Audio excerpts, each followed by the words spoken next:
As of Monday, July the 6th, we had over 300 student athletes that were back on campus representing all of our 19 schools in some way, shape, or form.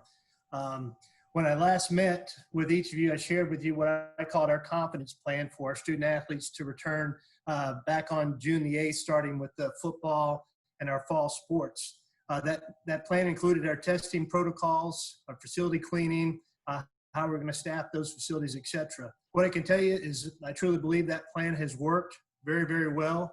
I'm extremely proud of our medical staff, our student athletes, our support staff that includes our athletic trainers, our strength and conditioning coaches, and each of our head coaches for really setting the tone.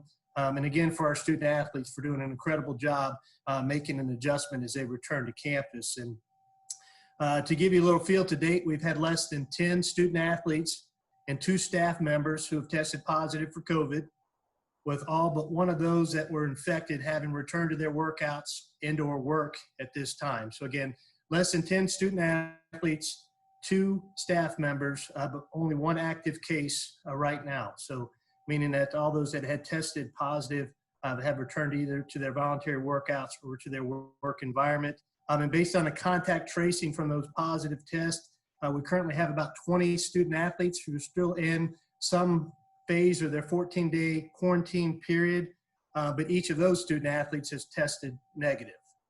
So as we look forward to our fall sports, football, volleyball, soccer, and cross country officially beginning practice during the first week of August, our testing protocols will be enhanced, and that will include at that point in time some rapid response testing on a weekly basis for all participating student athletes in those fall sports. And you may have seen about an hour or so ago that the NCAA released kind of their 3rd version of their medical guidelines and recommendations that included testing prior to, at least 72 hours prior to competition. And we're prepared both as an institution and as a conference to fall in line with those plans. And so that's the COVID kind of update. And I'll get through a few of these updates and then open it up for questions. So the outlook on football to date, I think you're all aware that on Monday, the SEC ADs met in Birmingham to discuss a number of issues with an obvious focus on the upcoming football season. And what I can tell you, and I think probably what you've heard this week, is that we're going to continue to be patient as a conference before making any decisions. There's several options that are on the table right now. The first option still being the 12-game schedule that for us starts on November 5th versus Nevada, followed by a road game on September 12th at Notre Dame. We can't move on to the second option until we eliminate the first option. And that first option is still very much on the table, as are other options. The impact of the Pac-12 and Big Ten decisions have been minimal. Really only 2 games, Colorado at Texas A&M and Alabama and USC down in Dallas. So those decisions by those other Power 5 conferences those are the only 2 games we lost. And so as we sit here today, what I believe from my conversations with Commissioner Sankey, that the SEC, the Big 12, and the ACC are on the same page as far as our collective desire to be patient before making any decisions. When you look at some of the in-state rivalries that exist, especially between the SEC and the ACC, it seems to make sense that Clemson should play South Carolina, and Georgia should play Georgia Tech, and Florida should play Florida State. And so just eliminating those games because you want to play a conference-only schedule, at least at this point, does not make a great deal of sense. Football games at Razorback Stadium, our event operations and external team in consultation with the Arkansas Department of Health are finalizing a plan for football games at Razorback Stadium, as well as soccer and volleyball games this fall.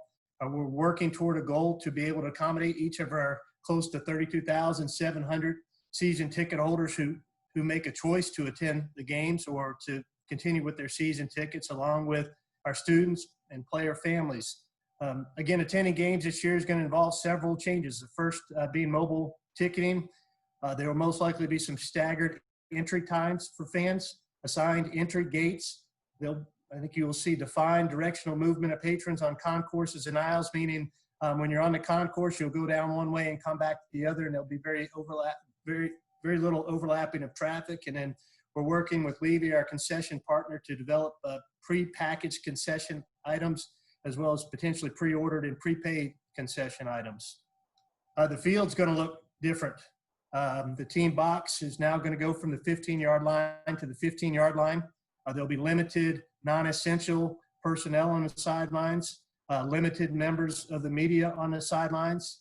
There'll be no on-field presentations or recognitions, and still yet to be determined if we'll have any performances by band or cheerleaders on the field. So some of the things that really make SEC football games and college football special, the pageantry that we're all used to, probably not going to exist in a college football venue this year. Financially, football is incredibly important to us at the University of Arkansas, and I think my fellow SEC members would say the same thing. For us, it generates about $70 million of our approximately $124 million budget. Not to mention the economic impact that Razorback football has across Northwest Arkansas and across our state. So obviously, if we're not able to play football, there are going to be some very challenging financial decisions as a director of athletics that I'm going to have to make. What I will tell you, that the safety, the health, and well-being of our student athletes will always be first and foremost, and we will never compromise that. But if we can find a way to safely play football, soccer, volleyball, and cross country this fall, that is our #1 goal.